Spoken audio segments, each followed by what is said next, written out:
Right, welcome ladies and gentlemen. Let's talk about How to Train Your Dragon and the creative bankruptcy of Hollywood. And yes, I'm very, very sick, so I do apologise. Now, it's well known that Hollywood is just consistently remaking things. They choose not to take risks. They're very risk averse, which does make a lot of sense, you know, in the current economic climate, to be risk averse. But Hollywood's risk aversion precedes everything of late. It's been like it for, I don't know what, like at least 10-15 years. It's been very, very much like that. And now How to Train Your Dragon, that movie, the animated movie that was released, what, like 13 years ago? It's getting a live action version of the same film. The same film is being put into live action. Baffling, you know. I'll take my snotty face away from you. How to Train Your Dragon live action movie is in the works, and that's from Dean DeBloy, who did the original, so that's good, basically. And it's for Universal. Now, again, like I said, this is just a pretty key indicator of Hollywood's risk aversion, but also creative bankruptcy. It is utterly nonsense. So, DeBloy, who steered the original and beloved animated trilogy, it's not even an animated trilogy, I mean, they've made so many of these things, from DreamWorks Animation, is making his live-action debut as Universal takes a page out of the Disney playbook. Now, I think what's so important to talk about with respect to this is that a live-action version of this will cost substantial amount more. You know, I always looked at this and was like, oh yeah, that's like, they earned some very good money, you know, like I thought about it. I was like, they earned very good money. That kind of makes sense. But then I looked into it and I'm like, it's not actually made that much money. not versus what you think in your head. It didn't make that much money at all. Not by comparison, anyway. When we think about franchises that are big, you know, this is considered to be a relatively large franchise, but it's not made that much money. And this in live action is going to cost so much more cash. So much more cash. You gotta render like some CGI dragon for a whole 2 hours. Oof, goodness me, that's a lot. Excuse me. So the dragons and Vikings are taken to the skies once again. This time in live action.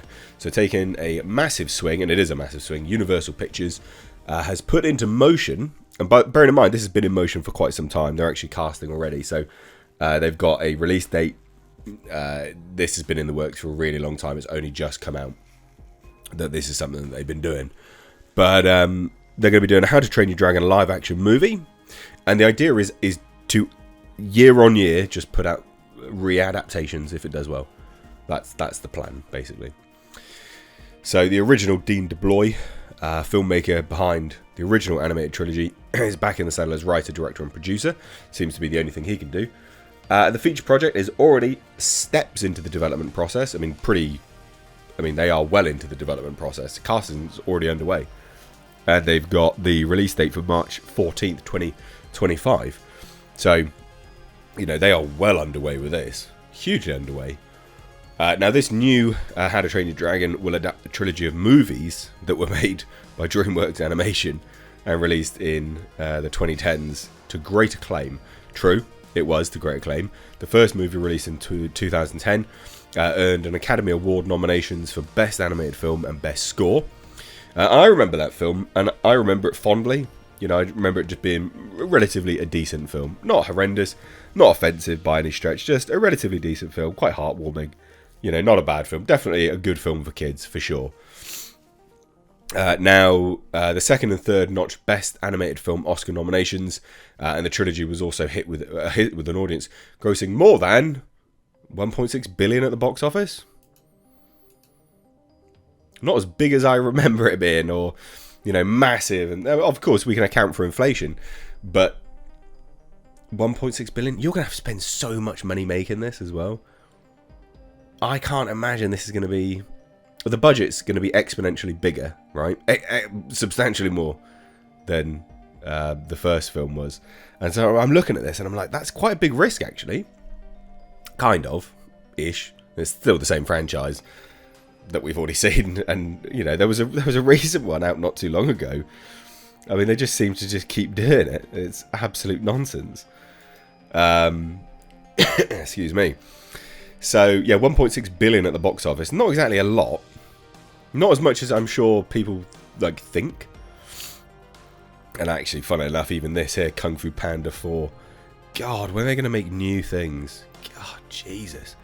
So the franchise is one of the crown jewels of DreamWorks Animation and spawned TV series that aired on Cartoon Network, Netflix, and Hulu. Using the books by Cressida Cowell as a jumping off point, How to Train Your Dragon focused on the special friendship between a young and unheroic Viking boy named Hiccup and Toothless, an injured dragon he nurses back to health. And you know, that story in itself is quite good, actually.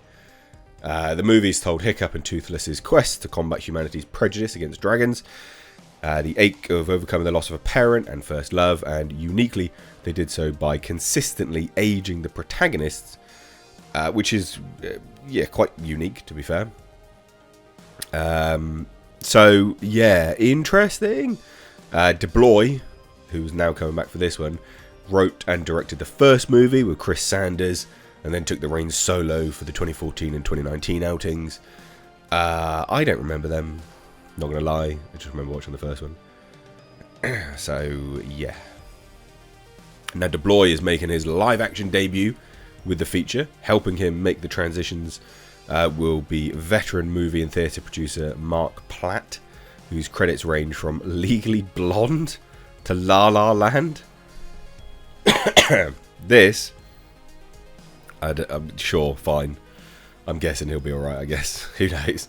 Platt will produce via his Universal-based Mark Platt Productions. Oh, such an inventive name. Alongside Adam Siegel, president of Mark Platt Productions. So, look, here we have this. One of the creative challenges facing the filmmakers is trying to find the balance of making the dragons appealing and friendly, like some were in the original movie, and realistic. This is the thing, right? It is difficult to do that. It's hard to understate the big risk Universal is taking. On one level, the studio is journeying on a path already told by Disney, which has, made making live-action adaptations of its animated classics part of its movie-making agenda. It's a road that has yielded $1 billion for Beauty and the Beast, Aladdin, Cinderella, Cruella. I think people are generally not that happy with these live-action adaptations of things anyway. It is a risk, but I just don't see this being something which is that appealing. But I'm sure loads of people will love it, and I'm sure it will sell gangbusters.